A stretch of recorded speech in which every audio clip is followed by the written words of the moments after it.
We're going to begin Pasuk Vav. V'yomes Yosef cholechu chol adorahu. Yosef and his brothers, and all his brothers, and that whole generation passed away. What happened when they were no longer there? Paru vayishutzu vayirbu vayatzim mod. And the Bnei Yisrael, they became fruitful, they became prolific like rodents. Vayirbu, and therefore they increased the number of vayatzmu, and they became empowered to a great degree.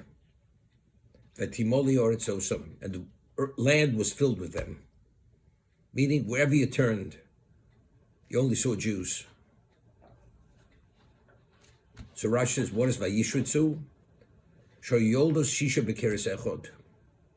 That there was no birth that was less than 6 children in every birth. Just as a rodent, when it gives birth, there's always 6 to a litter. Every birth the Jews gave birth, there was 6 to every birth. And therefore they increased in a short period of time. Every family had, literally throngs of children. And therefore, v'timori oritzosam.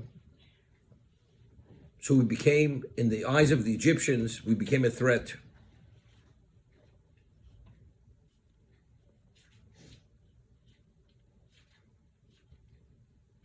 Now, why were we seen in that context? Why? Since the Midrash Tanchuma, the Midrash says, cites a pasuk, that we know the Jews, the differentiating characteristic was we were circumcised, the world was not circumcised. And the Jews were known to be circumcised. When the generation passed away, Klal Yisrael said, we want to be similar to the Egyptians, and they chose to stop circumcising themselves. The words of the Midrash are, Neo Kamitzriim, we want to be like the Egyptians, and we're not going to circumcise ourselves. It's interesting. Factually, people did not walk around naked. And if you continue circumcised, we want to be like the Egyptians, not to be circumcised. What does that mean, not to be circumcised? And if you are circumcised, they didn't intermarry in either case. So what is the concept of circumcision?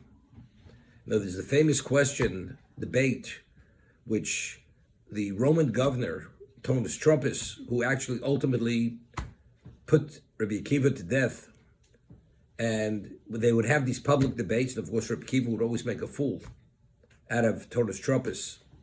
He made a mockery out of him. And Tonus Truppus had said, of course, he was a pagan, he was a Roman, and Rabbi Akiva had said to him, whose accomplishment is more perfect? God's or the human beings? Whose is more perfect? That's the question he put to Tonus Truppus.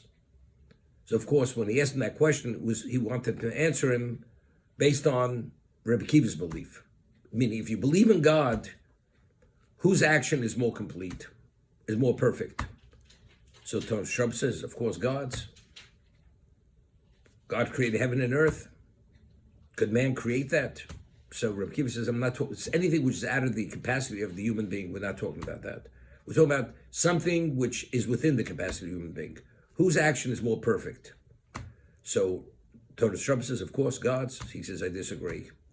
He says, you have a kernel of wheat.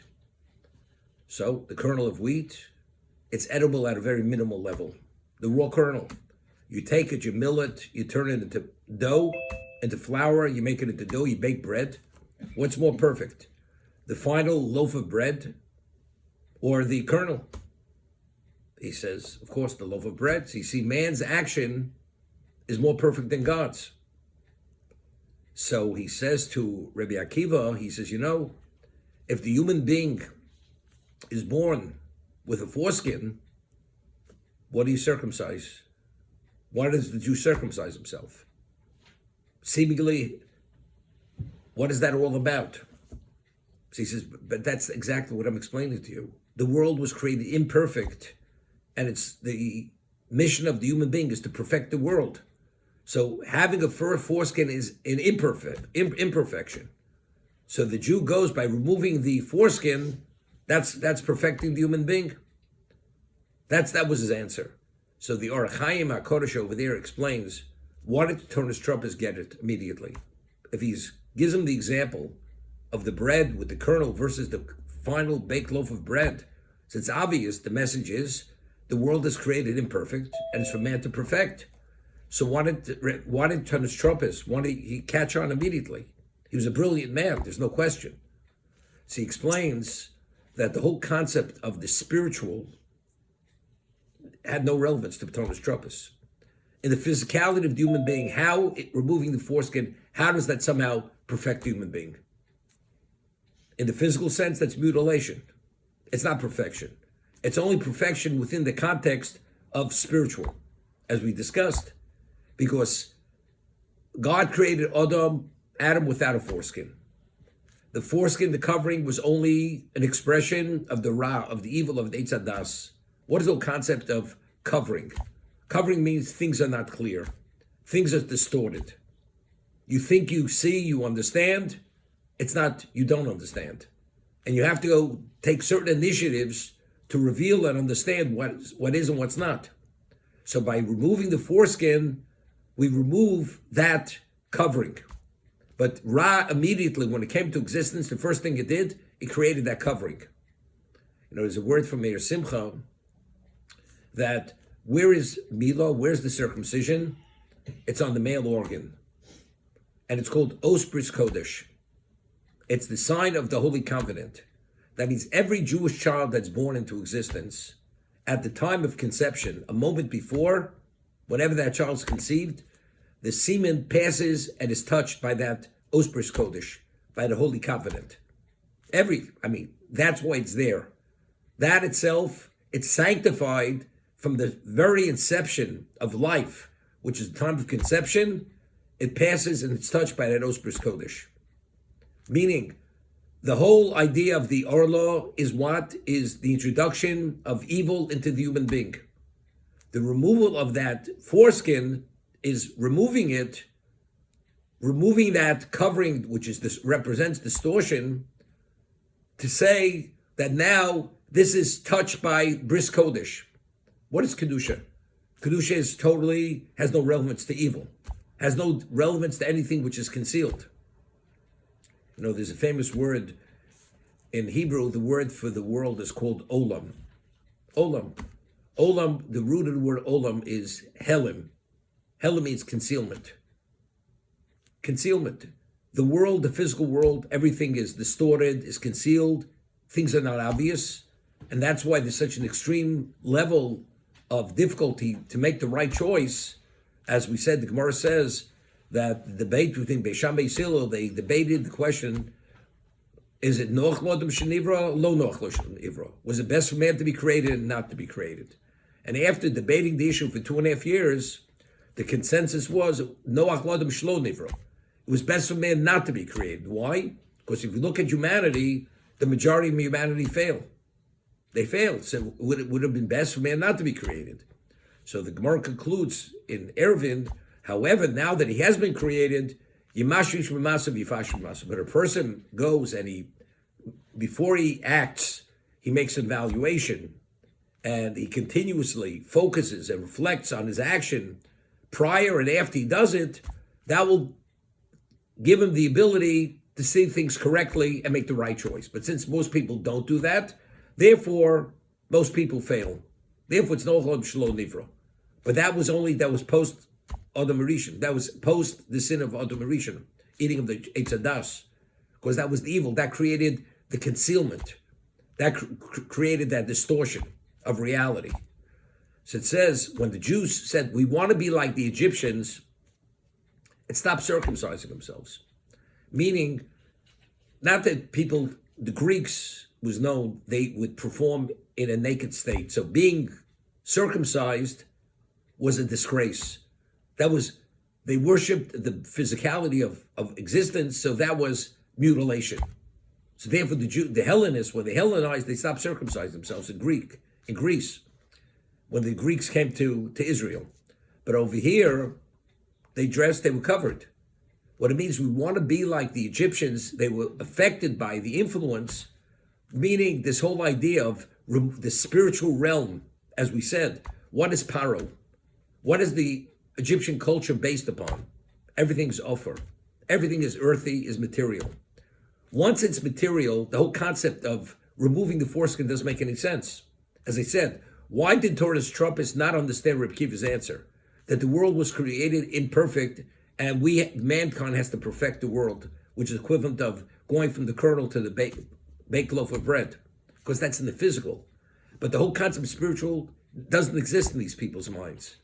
The whole concept, the whole Egyptian culture, civilization, belief is based upon there's nothing spiritual. And that's why the Jews stopped circumcising themselves. Because within the physical realm, circumcision is considered mutilation. We want to be like the Egyptians. Everything's rooted in the physical. And what happened? It was a slippery slope. So where did they go? They became idolaters. And they took on the Egyptian beliefs that everything is the physical. And that's why ultimately, before we left Mitzrayim, what was the litmus test? We're given 2 mitzvahs. What were they? Exactly where we failed. Milah and Korban Pesach. Circumcision and bringing the Paschal lamb, which is the goat and the sheep. That was the deity of the Egyptians. We had to somehow terminate and show we're no longer involved in what originally we were drawn into. Okay? Issued new decrees against the Jews. He actually had a conscription model, which he conscripted Jews into slavery. Vayokam el chodesh al Mitzrayim, asher lo yodas Yosef, who did not know Yosef. So the question is, and therefore, because he didn't know Yosef, therefore he was able to enslave the Jews. Because he would have known them, it's unconscionable what he did. I mean, Yosef saved Egypt. If not for Yosef, Egypt would have perished in a famine. I mean, how do you behave this way? Even if you're not an appreciative person, I mean, this is literally the personification of cruelty and evil. How do you treat the descendants of the family of Yosef in this manner? See, it's a new king. It's not the original Paro. But there was still history. We're not going back that far. I mean, how do you don't have such a short memory? It's like, you have a new president. It's the previous term. How do you forget what he did? But yet, he was able somehow to forget. He was able to put in a context that regardless of that, nevertheless, we're going to enslave them. And if it's the same king, it says he behaved as if he didn't know Yosef. If it's the same king.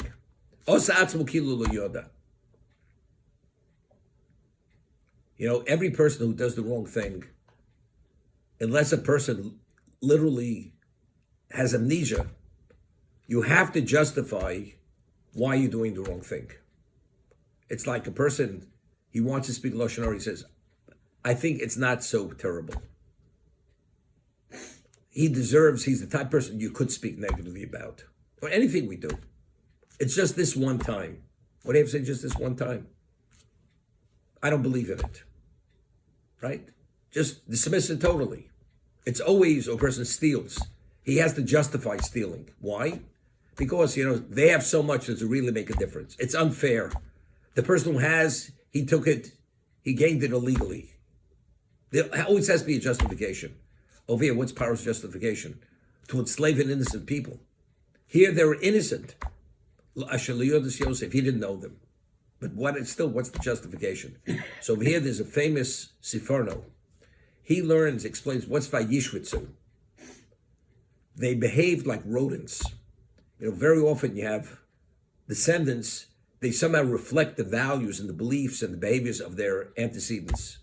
The Jews, their behavior became so unrelated to their predecessors, you couldn't believe that this is the same family. And as a result of that, Paro was able to do what he chose to do. If they would somehow reflect Yosef's behavior or their values, okay, it's unconscionable. But these people not. You'd say even the parents would have thrown them out. they would have been in agreement with us. That was the basis for the justification of Paro to enslave this innocent people. I always mention the Maral. The Maral explains, according to the interpretation of the Midrash, the 400 years of bondage. When did it start? And Rashi cites it in Chumash by the Bris Bein Absorim. It started from the birth of Yitzchak. Because if you calculate the time from the birth of Yitzchak till we left Egypt, it was 400 years. Because the decree of the Bris Bein Absorim was Ger Yeh Zaracho. Your progeny will be strangers in a land which is not theirs. Beretz Lo Lahem. So when was Zaracho? Avram had Zerah, had children. This is with Yitzchak.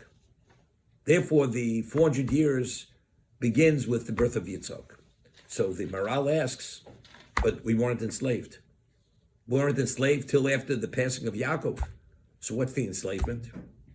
So he goes to explain that enslavement means that you're in a position where you're in an intolerable state. You're like overwhelmed because of the environment. Well, Yaakov, Avram, Yitzchak, and Yaakov, what did they represent? They represented the most advanced level of spirituality. The world, in the physical sense, in their environment, what was it? It was everything to the extreme of what they represented. Idolatry, paganism, promiscuity, perversion, witchcraft, everything which is the antithesis of Kedusha. Being in that environment, it's the equivalent of enslavement. You're being afflicted. Okay? So therefore, those years can be counted towards the affliction, towards contending with an overwhelming situation. They were able to counter it. What happens when all of a sudden you see that as, not as negative, but all of a sudden you see it as positive? What happens? All of a sudden you have to change the whole scenario. If you see the physical as enslavement, as affliction, so that's the fulfillment of the decree. What about if you see that environment, the Egyptian environment, as something that is attractive, and you want to be part of that, and you see that as gain, not as loss? So Hashem says, you know something, if that's the case, we got to change the script a little bit to be able to fit the original model. You have to be in a state of affliction. So if you're no longer afflicted because of your spiritual standing, now you have to be afflicted in the physical sense. So the moment the Jews said, we want to be uncircumcised like the Egyptians, that means rather than seeing this as the negative, you see it as the positive. Once you see it as the positive, but what about the decree? You have to be afflicted, you have to be enslaved. Therefore, that's when the shibud, that's when the physical bondage began, when they said, we're no longer going to be circumcised, we want to be like the Egyptians. When you see evil as good, rather than seeing evil, as we say, calling a spade, they saw evil as something positive. Hashem says, if you see that as positive, so now we need the shibud, we need the bondage to be in full force, because the other original state is no longer applicable to you.